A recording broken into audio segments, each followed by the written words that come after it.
If you're gonna resolve anxiety and feel calm, peace, confident, happy, or normal again, then you're gonna want to listen to this video because here's the thing. Have you ever taken a math class growing up? Elementary school, high school, anything like that? Of course you have. We all did. It doesn't matter where in the world you are. And it's all the same math as well. So let's think about this for a second. If you did not understand the math equation, you didn't understand the math problem, would you ever be able to get to the answer? Of course not, right? You have to understand the math problem in order to understand the equation in order to get to the answer. And here's the beautiful thing. If you do understand the math problem and the solution, you can get to the answer how many times? Every single time. It does not matter what numbers are in that math equation. If you understand the math problem and you then understand the equation, you can get to the answer every single time. So why do I tell you this? Because when you go to a traditional therapist, a psychologist, doctor, counselor, psychiatrist, they are not understanding this math problem called anxiety, called panic, called phobia, called trauma. They're not understanding it. Now, how can I make such a big claim? Before I whip out my fancy degrees and all that and tell you my experience, let me just say this. If they understood the problem, wouldn't they be able to help you a lot quicker than years? If I go no further than asking you that, that should be the answer. There's nowhere else in the world that we go where it takes us that long to solve a problem. As long as we understand the problem and then we understand the equation, you can get the answer every time and you can get it this fast, so quickly. So here's what I want to talk about today. My name is Tyler. I help people just like yourself overcome anxiety, panic, phobias, and trauma very quickly. And then more importantly than quickly, for good. That way they don't have to deal with this shit anymore. Now, let me just say, I want to define lasting relief very tightly. It doesn't mean you will never feel anxious or you'll never feel nervous or you'll never feel worried again. Those are human emotions. It's normal. What I'm talking about is two things. Number one, the amount, like how often you feel anxious, will decrease by 10, 20, 50 fold. And the intensity in which you're feeling anxious will diminish severely as well.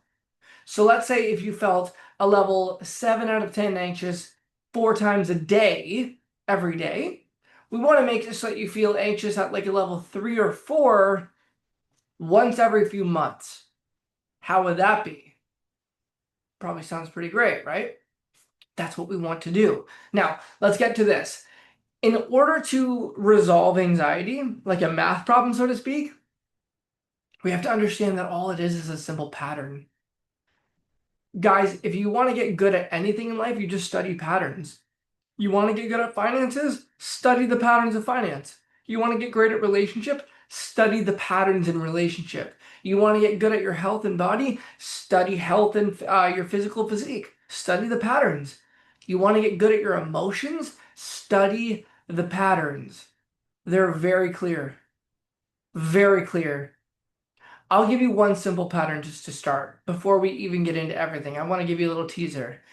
Instagram, you tell me the answer to these questions in the comments. You'll be my live feedback because obviously on YouTube they can't, this person here watching the YouTube video just can't answer me in real time. Think about this for a second and answer these questions. You answer them in your head as well. If there's a person behind this wall who is 10 out of 10 excited, 10 out of 10 excited, tell me, what are they doing with their physical body? Is their body open or is it more closed? Is their body more loose and relaxed a little bit? Or is it more tight? Are they breathing fast? Or are they breathing slow? Right? Which one are they doing? If they're moving, are they moving slow? Or are they moving more fast? If they're standing, are they standing kind of more straight up with some energy? Or are they kind of standing slouched with no energy? If they're sitting, are they sitting up straight and like kind of leaning forward? Or are they sitting back in their chair? Now, I am willing to bet that you got at least 9 out of 10. I don't even know how many questions I asked you, but you got 90% of them right. I can guarantee you. Why? Because you unconsciously already know the patterns. You know that in order to be excited, you don't, if you imagine someone who's excited right now, you don't picture them going like this. What does this look like more to you? Probably boredom, right? Or upset. Probably more boredom though, right? It's obvious because there is a pattern to emotions. If you've ever watched sports, you know that you say if you're I don't watch sports, but you'll get the analogy, you'll get the example anyway. Imagine somebody is going to kick the football between the giant two posts. When they're running up to kick it, can you sense in your body, do you just get this gut feeling whether or not they're going to kick it well? Even if you don't like sports. I'm not a sports fan, but it's fucking obvious because there's a certain level of like certainty and intensity in their body versus this like, right? This like uncertainty and like kind of wavering. It's obvious. There is a pattern to emotions. Why do you think anytime you look up a GIF of someone who's depressed or someone who's anxious, they show you the same kind of people? It's obvious. Someone where you look up someone who's excited, they're all like this, right? In the GIFs or GIFs, whatever you call them, right? They're all like kind of doing one of these things. Something crazy like that. If you look up depressed, all of them are doing something like this or holding their knees with their head down. They're doing something, and it is a pattern. The reason it's a pattern and not like ultra specific is because there are obviously specific and idiosyncratic things to every single person about the way that we experience emotions, but there is a pattern that is universal to every human being, no matter neurodivergence, no matter if you have brain damage, no matter if you have POTS syndrome or any other kind of disease or health problems or background, your education, it doesn't matter. There is a pattern of what somebody is doing with their physical body in order to experience that emotion every single time. This is why, by the way, if you do somatic exercises, yes, it is using your body, but it's using only a couple of parts of your body and only for a second while you're doing the somatic exercise. But when you're done that somatic exercise, not only are you only done using your body in those specific ways, but you also go right back to what you were doing before. This is why that one therapy of many therapies does not work. And if it does, it works for a moment while you're doing it. That is not going to create lasting change. You have to understand your pattern. So we talked about excited, right? This is one pattern. The pattern of what we do with our body. That's just one. Let's go back to the person that's behind this wall. Now let's say they are 10 out of 10 angry. Instagram, answer my questions. Come on now. Answer the questions. The person behind this wall is 10 out of 10 angry. Describe, think about it. What are they doing with their body? Are they kind of doing one of these things? It's kind of, are they sitting back in their seat, their arms crossed, their face kind of just like straight face like this, leaning their head a bit, breathing slow and shallow, almost like droopy eyes? Is this what someone who is 10 out of 10 angry is doing with their body? Instagram, tell me. I want your feedback. Of course not, right? You know. Just think about someone right now who's 10 out of 10 angry. Not like a little frustrated. I mean like seething. They're, pardon my French, they're fucking pissed. Like someone 10 out of 10 angry. What are they doing with their body? No, they're not doing this, right? There's some like tension in their body. There's a strength in their body. They're probably more like of this like leaning forward or like this energy or movement moving forward. It's very obvious, right? Their face, is it more like this? Or is it more like tight and engaged? Obviously, it's more tight and engaged if they're angry, right? Does their energy seem naturally more up or more down? If they're angry, it's up and like up, up, up, up, up, up, up, right? If this person who is angry is sitting, how are they sitting? Are they sitting like this? Or are they just like more like engaged like this, like ready to kill you? Which one? Obviously more engaged. Are they breathing full or breathing shallow? They're probably breathing full. Is the tension in their body, is it tense or are they loose and relaxed? Monica, give me some answers here. Throw them in the comments. I want you of all people answer, right? They're doing that with their body. It's obvious they're tensing everything up, right? It's very clear you need to be doing something with your body in order to be feeling any emotion. This is why, by the way, when people talk about like OCD or anger issues or anxiety disorders or anything like that, that is some sort of like mental health problem, people are not understanding. Mostly the therapist who sold you the bullshit that you have some sort of mental disability or some sort of like emotional illness. No, it's a pattern. And when you know what the pattern is, you don't need to be controlled by the pattern anymore. You can just take control of it and change it.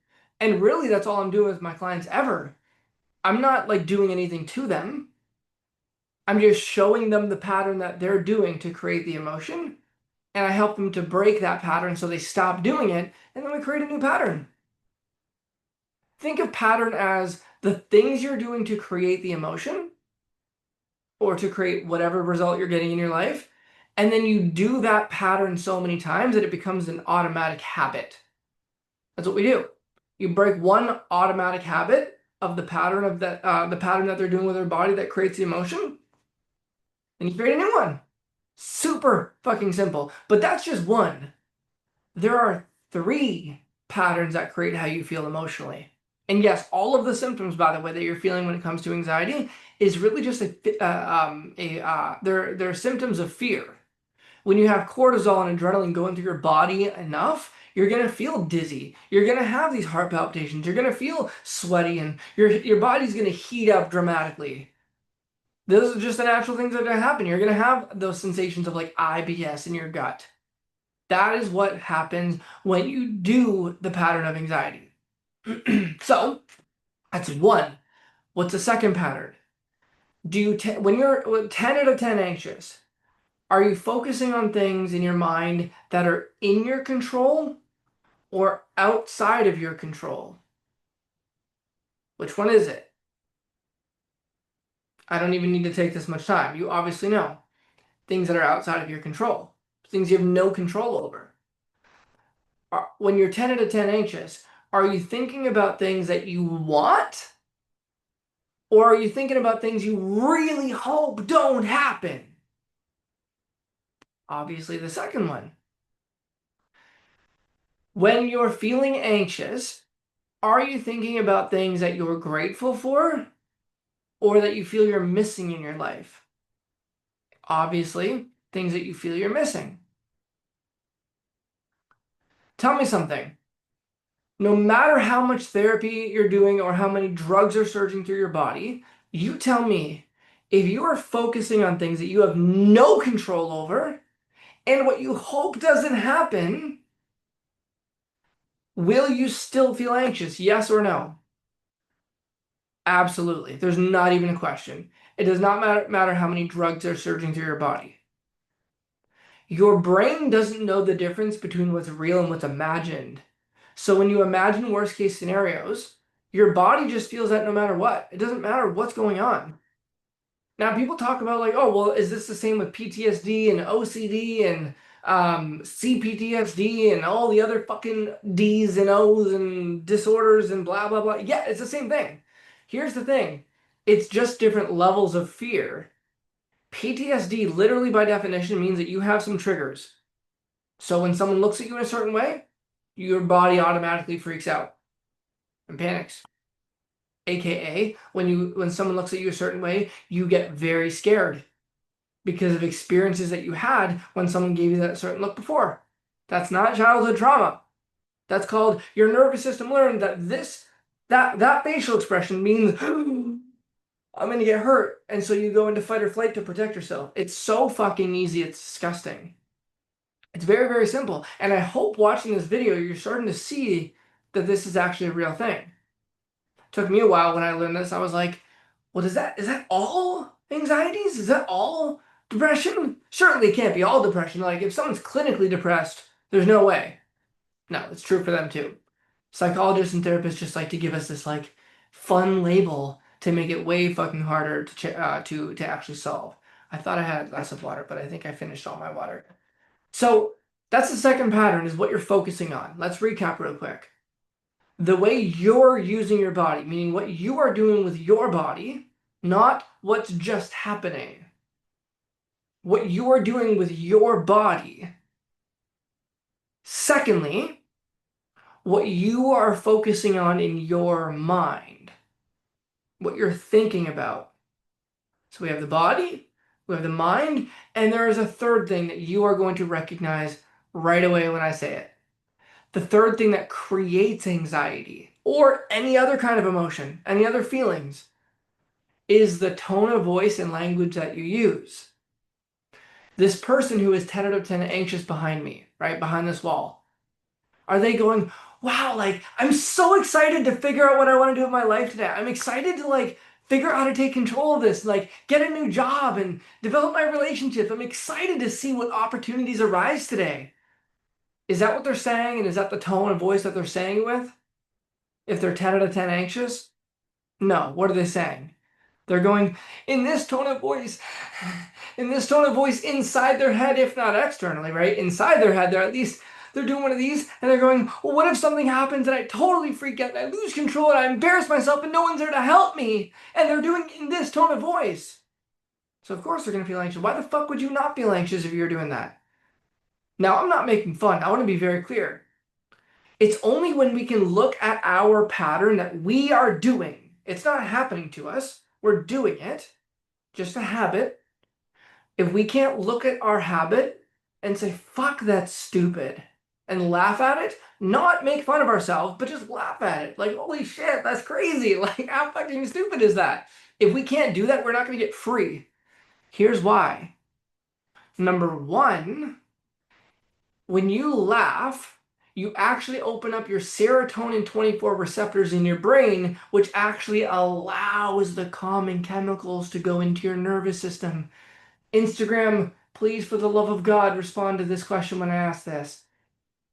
Has any of your therapists ever told you, and YouTube, listen to, has any of your therapists or doctors ever told you that if you don't get those serotonin 24 receptors open in your brain, you can't get the calming chemicals and hormones into them and down your nervous system?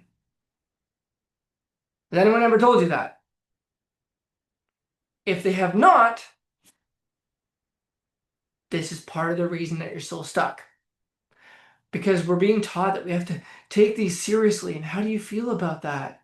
Right? We really need to really take this seriously. It's a mental health problem. Well, if we want to take it seriously, let's get the fuck rid of it so it's not serious anymore. Right? I'm not yelling at you. Just the idea is crazy. Someone up here is asking, how do you open the receptors? You laugh at your bullshit. Laughter. If you've ever heard of Patch Adams, the way that he literally healed people who were physically ill in the hospital, he didn't really do a whole lot of medicine. Sometimes he did. But oftentimes he would just have them laughing so hard, kids, adults, it didn't matter. He had them laughing so hard that their body produced my brain went two different directions, that's why I paused. It produced the chemicals needed to heal. That's the whole game. It produced all of the chemicals and hormones in the brain that was needed for the nervous system to be relieved of symptoms. He had them laughing. This is why, and a couple of my clients and past clients are on my live stream right now on Instagram. They know I will jokingly make fun of you. I will have you laughing at yourself. I will have us fake laughing. I will make fun of us like crazy. I'll make fun of me to make you laugh. I don't give a shit what it takes. But if you don't laugh at the stupid thing you're doing, you're not going to get free. The worst part is when you're taking it so seriously. If you make it as serious as a literal heart attack, yeah, you're going to stay there. You're not going to get better. Because what actually is anxiety? It's fear. And what is fear? It's you taking what might happen in the future so seriously that you feel all the tension and you get really scared. That's all it is. It's a clear pattern. There's something that you think about and something you do with your body, and that thought that you believe and what you do with your body, that is the pattern that creates fear. Now, we call it anxiety. You don't have anxiety, my friend. If you have anxiety, I want you to put it in a bag and ship it to my doorstep. That way you don't have it anymore. Good luck. You don't have anything. And in fact, you're not really even experiencing anxiety or fear. You're doing fear. You're doing anxiety. And that's okay. That's totally fine. That's actually great. That means you can stop doing it. And I just read your mind. You just said, but how? Well, what did we talk about a minute ago? What is the pattern that creates the feeling of fear, anxiety, anger, whatever you want to call it? Some thought you're thinking and something you're doing with your body. Stop doing that. Laugh at your shit.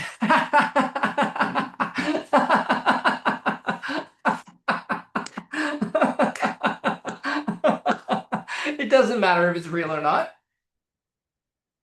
If you try laughing right now, you notice how fast I collected myself? If you try laughing right now, you're going to end up laughing at the stupidity of how weird it feels and sounds, which is going to create real laughter anyway, if you do it long enough.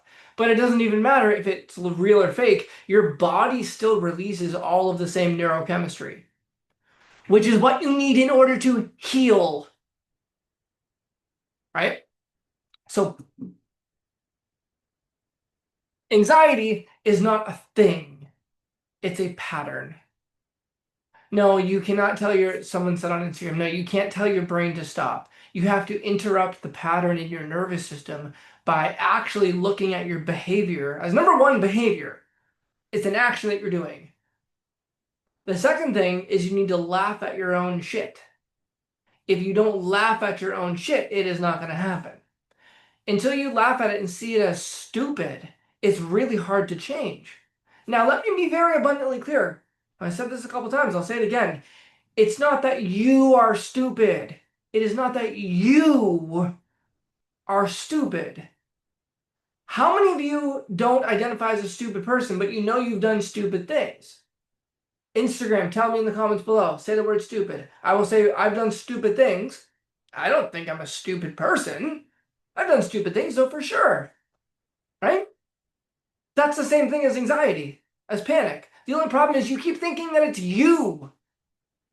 And so when I say it's a stupid thing and you have to laugh at it, you're like, I'm not stupid. I'm not fucking calling you stupid. We have to really understand that anxiety is a behavior. It's something we're doing. The amount of times, and I have to break my clients out of their beating themselves up too, because the second that they realize they are doing anxiety and doing any other emotion, they beat themselves up for the fact that they've been doing anxiety. And I will make them laugh again. I'm like, well, that's fucking helpful. Let's just trade our problem for another problem. Let's go from to, oh, you fucking idiot, why did I do that? Like, let's just be stupid twice. That'll help. No, we see it as stupid and say, okay, wait a second. That is ridiculous. Okay, let me find a way to play with this where I can create new emotions in my body. And you can do it quickly. Try this for a second. Slouch your shoulders over just a little bit and breathe shallow. And think a thought that usually stresses you out. Notice how that feels for a second. And then come up, smile, and breathe.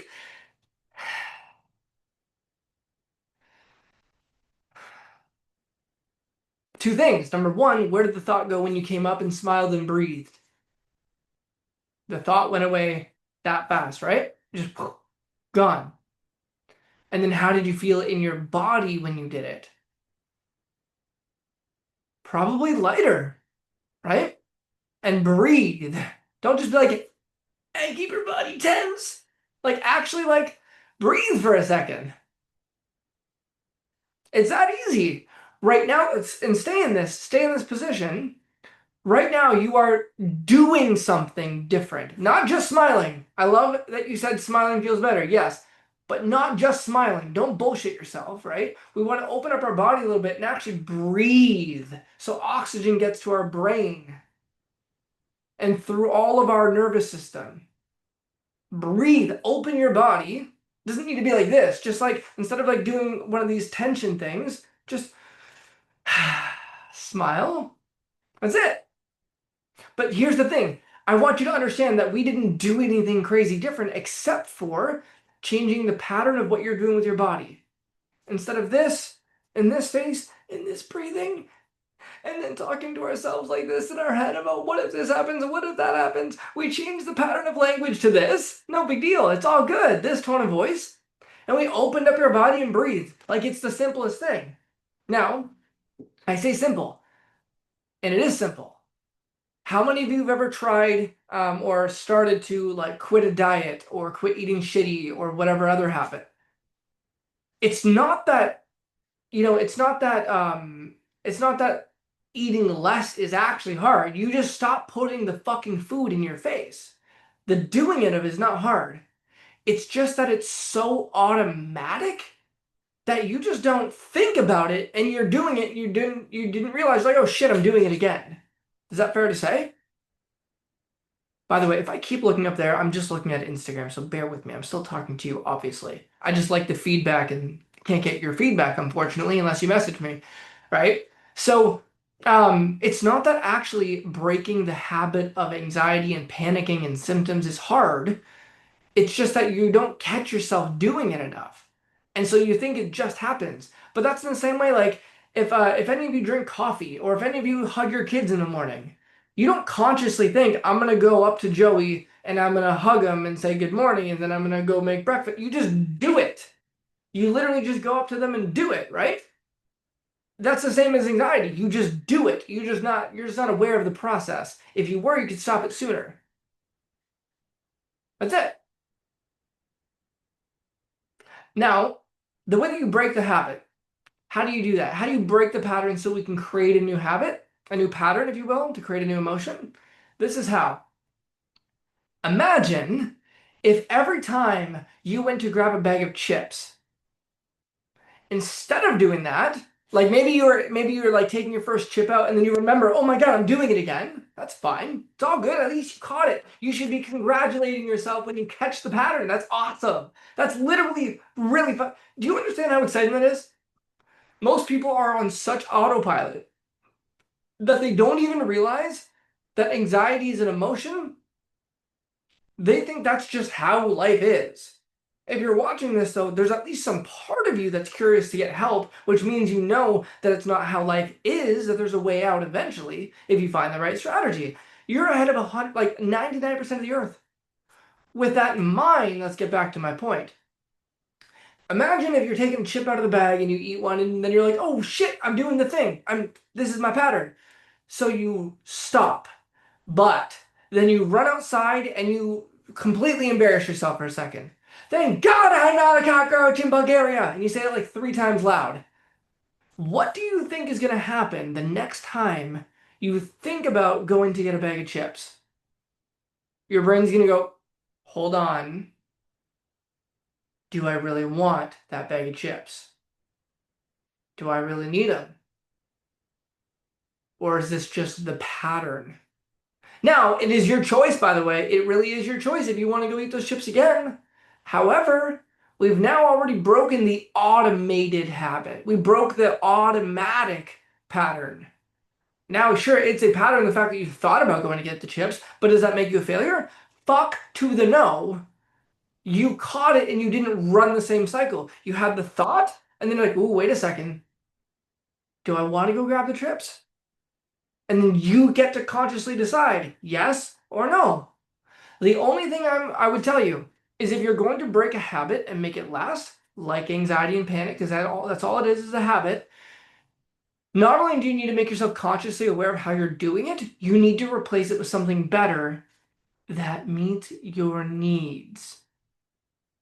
Panic is meeting your needs. Anxiety and these OCD as we call it, because we love labels in this country. If you want to break the thought loop, the automatic thought loop, you need to meet the needs that that thought loop is trying to meet for you, but differently. Think about it. Why do you keep having these obsessive, stupid thoughts? No, it is not OCD. I at least want you to be open to the idea that it might not be OCD. Just for a moment. Think about this from a different point of view. If it's not OCD, then what is it? It is an automatic, stupid, negative thought. Your nervous system is going to have lots of them over time because your brain is designed to keep you safe, and that's how it does it. Those thoughts aren't just gonna like stop. Which ones you have might stop and might switch, but it's not gonna actually change the fact that your brain is like hardwired to do that. However, when you have that thought of, oh, I want the chips, you get to decide, okay, what am I trying to get out of this? Am I just trying to have some stimulation because I'm bored? Great, I need to find something to entertain and engage my brain. So you go do that. Or, oh, am I stressed out and I'm trying to have some comfort? That's what the chips do. They're comforting to me. Great, let's find something else to do that I can find for comfort. The second you find something that gives you that same emotional benefit as the chips, you will stop eating the chips. Drop the word chips in the comments if that makes sense, Instagram. Sure, it makes sense, right? Now you might be like, well, what does eating chips have to do with anxiety? I have anxiety. No, you don't. It is an automatic and stupid habit that you've gotten into. As we've described a couple times on this YouTube video, the way that you use your body and your breathing and the thoughts you think create anxiety. You think different thoughts, you do something different with your body, you'll come out of it in a heartbeat. Now you might say, oh, well, I'm going to go right back to it. That's only because we've not broken the pattern yet. Like, imagine if you took a CD and you just scratched it with a needle back and forth, back and forth, back and forth, back and forth, back and forth. That CD would never play the same way again. That's what we want to do to the emotion of anxiety. And then you just won't go back. Then you have to fill it with something else. Like, it's so fucking simple to do. Now, let me say one other thing, because I believe that somebody from my past is watching the live stream. So I want to say this to them and also to you because you may be experiencing this. You might say, well, what makes the difference in how long it takes someone to feel better, to feel normal, to feel like themselves again? And this is the answer. It's two things. It's really two things. Number one, do you have a big enough reason why you want to overcome this? Is it painful enough for you? Like, are you at the point where you're at an emotional threshold where you are sick and tired of being sick and tired of it? If you are, then that's number one. Most people say that they are, and they are not. There's a clear difference. I have begun to see the pattern. There's a very clear difference between when someone's really there and when someone's not there. It's become apparent to me over the last few months. And you might say, well, how would I know? You'll feel it. The reason you'll feel it is because when you hit a threshold where you are actually sick and tired of being sick and tired of panic and anxiety, 90% of it will be gone. Most of it will be gone because you're like almost like at the other side of it already. Something happens when you neurologically are at a threshold and you say no fucking more, I am done. You literally there's an internal shift that you can actually feel when you cut off and commit to never running this pattern again. Now maybe it still might be there, so you feed a little bit, but you're gonna feel this internal shift. It'll be like a physical, like, you'll just know. There'll be no question in you. It'll be a knowing. It's so weird. I've experienced it many times in my life when I've quit and started doing something else. That's the first thing. The second thing is, are you effectively breaking your pattern? You can't just stop doing something with willpower. Instagram, are you hearing me? You can't just stop doing something with willpower. This is why, like, if you have been diagnosed with anxiety, with OCD as an example, and you're like trying with willpower to respond differently to your thoughts and feelings, like ERP therapists tell you to do, response therapists, exposure response prevention therapists will tell you that when you have those thoughts and you feel those feelings, do something different. That is unbelievably not helpful. Not helpful at all. You have to break the actual pattern of anxiety coming up so strong. Like, if you are 7, 8, 9, 10 out of 10 anxious, you're gonna do, because your rational brain turns off. You're not gonna be able to do anything. We need to break the automaticness of you getting so high. It's one thing if you're getting to like a level 1, 2, 3, maybe 4 of feeling anxious. That might be okay. Because from there, your rational mind is still thinking, and you can think clear enough to do something that will comfort you differently, and you'll come down. But the only way to stop getting yourself up to like a level 7, 8, or 9 of anxiety, and you just come to like a level 2 maybe, is to break the pattern in your nervous system. Which does not come with coddling. It doesn't come with, like, hey, how do you feel about that? What's going on? You have every right to feel that way. I see some therapists on Instagram, they'll say like what not to do and what to do, and they're like, what not to do? Everything happens for a reason, and I agree, that's not fucking helpful either. I totally get that. But then they say the right thing to do is, hey, you know what? I'm sure you have a reason for feeling that way, and anything you need, I'm here for you. If it's a pattern of anxiety, like if it's not an isolated moment for yourself or someone that you care about, if it's not just one specific moment, that's not going to work. You're going to reinforce it, and the pattern is going to go deeper in their nervous system. The kind of things I will do to break my client's pattern is I will throw water on them, I will make fun of them, I will make fun of myself.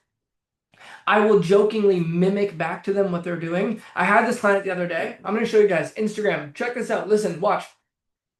Literally, this one woman I was working with, I won't say her name, but she's probably gonna watch this, and that's totally fine because she broke her pattern of it completely and she's feeling better. I need to breathe. I don't breathe when I talk. Like my lungs are on fire. Okay. Um, she was going into she was kind of doing one of these things like I don't know what to do. I don't know how to stop. And I'm trying to get my hands in the video so you can actually watch. It was a little lower like this, but she was basically like, I don't know how to stop doing it. I don't know how to stop. And so there was no rational thing I could say to this woman in that moment that was gonna help. Instagram, would anything rational and logical ever work to calm you down when you're this heightened in anxiety? Yes or no? Tell me yes or no in the comments. It wasn't working for her, and I knew it wouldn't. But I couldn't just tell her, calm down, calm down. I'm going to teach you what to do. We had to get her out of it, like now. Because nothing I said would be able to compute in the brain when she's like that. So do you want to know what I did? Most therapists would say, that is unethical. And I say, no, actually, it's effective, but you might have mispronounced that word. I don't know. I went like this. When she was doing this, I went like this. I was like, I got worse than her, and I went, well, but I don't know how to help you. I just don't know if it's ever going to work. And I made my gestures and language and stuff worse than hers. And as she saw me do that, what do you think she did? She went like this, and she just kind of like puzzled, and then I started like smiling on purpose. I was doing this, and then when she started to notice, I started to kind of do this, and I was like, I don't know how to do, I don't know, and then I just started to go, I don't know how I was doing that either, and she started laughing. That was the breakthrough. When you're in it, you can't see a fucking thing. This is why, by the way, I make all this free content. Whether you ever hire me or not, I don't give a shit. What matters to me is that you at least see that you're doing this so you can control your feelings. So you can choose new patterns of emotions. So she saw it and she started laughing. And then I told her after, I'm like, by the way, I'm sorry. I'm like, I just had to do that because I had to do something to get your nervous system out of that. And telling you there, everything's gonna be okay is not gonna work. And you know that too, right, Instagram? Like saying rational, logical, intellectual, that totally makes sense shit is not going to get through to you. Even when I'm annoyed or when I'm angry or whatever, when I'm feeling those feelings, when I'm more accurately, when I am doing anger, when I'm doing that annoyance, my wife, when she tries to give me a rational response, I will tell her, I'm like, babe, that's not going to work on me right now. I don't want to hear it. But then when she playfully gets me to laugh at my bullshit, I start to laugh, and now logic can enter my brain and I can compute it. That's not you. That's not me. That's the human brain and nervous system. When you're at a 7, 8, 9, or 10 out of 10, forget about it. It's done. Now, I don't mean forget about it, meaning you can't do anything. I'm just saying eating a fucking sour candy on your tongue, smelling Vicks, is not going to do a damn thing except create a new trigger. Imagine every time you're super anxious, you put a sour candy on your tongue. Every time, that's what you do. What will happen the next time you're feeling totally calm and your kid gives you a sour candy and you put that sour candy on your mouth or on your tongue? Instagram, tell me, what would happen immediately?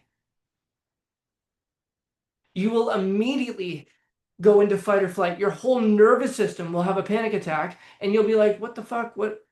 You'll have no idea what happened. It's because you've created another trigger. Every time you're up here with anxiety, you have a candy. Anxiety, candy, anxiety, candy, anxiety, candy. So your brain has learned to associate the two.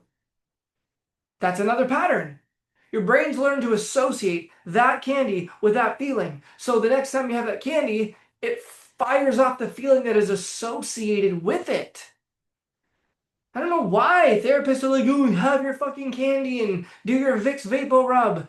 And yet they're getting hundreds of millions of views for these stupid thoughts. But you wonder why you're still feeling that. Because the advice that a therapist gives you is stupid. Not that you are stupid. The advice in most cases is stupid, and so is the behavior and action of anxiety. Like they're both stupid. Stop doing it. And the first thing is to just recognize the pattern of how you create it. Everything in life is patterns. You want to be super successful and wealthy? Study the patterns of success and wealth. You want to get really good in your body? Whatever you want to particularly look and feel like, it's up to you. It's all different for all of us. Study the patterns of how you get to that kind of health and vitality. You want to have great emotional regulation? Learn the patterns that create emotions. Now, one of my really good friends, who's also a psychologist, brilliant, she's awesome, I love her, is asking a couple questions. So let me answer them for you. Has any client gotten really mad at you for doing that, like making fun of them? Great question. I'll answer that here. And how can someone do it for themselves without needing another person to break their pattern? How can they break their own pattern? Girl, you were asking amazing questions. So, number one, has a client ever gotten really mad at you for doing that? No, because I do it very skillfully. Number one, I make sure that I built a rapport and like a relationship with them before I do anything like that. Sometimes I won't. And I will risk pissing them off for the sake of, think about it, at least if, excuse me, burp's coming up. Think about this for a second, right? Even if my client goes from like this to like, what the fuck are you, like, this is fucking stupid. Even if they get mad, at least I can stop and be like, hey, hold on, what's this feeling though? I'm pissed off. Okay, great. No, I totally get it. Tell me though, is that a different feeling than anxiety? And when they realize that, at least I can show them how they created that. All I did was create a new stimulus and they responded to my stimulus, right? The visual of like to that visual, they had to respond differently to what I was doing. They came out of it. So that's what I would do. I would just use that as a learning lesson. And I've done that in live events. People have gotten mad at me for like making fun of them. And then what's weird though is like the whole audience is so clear. It's just hard to see it in ourselves. But the whole audience is like, holy shit, like I can see what they're doing different with their body, right? But no, nobody has ever gotten mad at me in one-on-one. Because I do it in a skillful way where number one, I have rapport and like a trust built with them. But secondly, I make sure to invite them to laugh with me. So notice this, YouTube and Instagram, watch me for a second very closely. I don't just stay here, right? Look at my face. I go, I don't know how I'm doing this. What if it that? And I'm inviting them to laugh. And I'm also doing it at the rate and pace in which I can see them responding to me. I'm seeing other neurons fire off in their brain. Now, if they're going from this to this, I'm going to respond effectively to the anger. If they're going from this to this, and I can see that they're calming down and they're kind of understanding what I'm saying a little bit, I'm going to get kind of goofy with it to bring laughter up. We have so much control over how other people feel just by noticing, okay, when I do this, how do they respond? When I do this, how do they respond? When I do this, how do they respond? When I do this, how do they respond?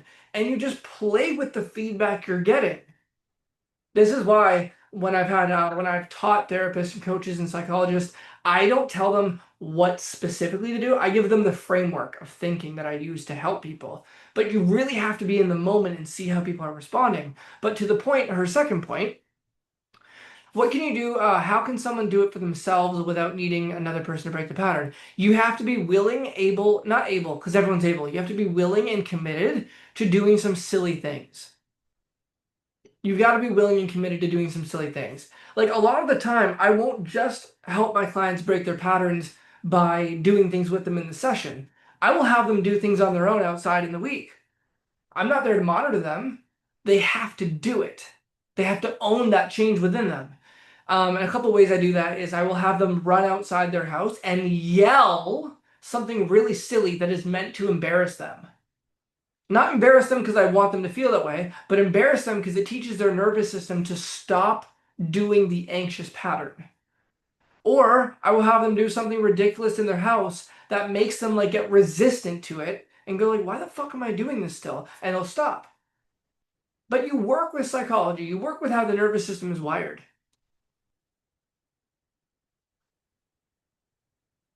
Very often, something I'll have my clients do is I will have them sit in a specific spot in their house and make themselves more anxious than they've ever felt in their life on purpose. Because after they do it once or twice, they think, this is stupid. Like, why, why am I doing this? And then their whole nervous system just has a hard time getting there anymore. People need to see, you need to see how you're creating your emotions. The only way to have emotional regulation is to be able to basically hit the buttons in your brain and say, I don't want to feel anxious anymore. Boom, I want to feel joy. And you can do that, but you have to learn the pattern. If you don't learn the pattern, you're not going to get out of it. So if you want my help, my one-on-one help, or any of my coaches' helps that are below me that I've trained, they do the exact same thing. They're just like a replica of me, so we can help you and help more people around the world quicker. Then you can either go to Instagram and DM me the word relief. You can comment the word relief in the comments of YouTube down below. I'm getting new to this platform, so it's not quite a pattern of how I'm saying this yet. Or you can just click the Clarity Call link that I have in the description below as well, and you can get a hold of me that way. All right? I'll see you soon.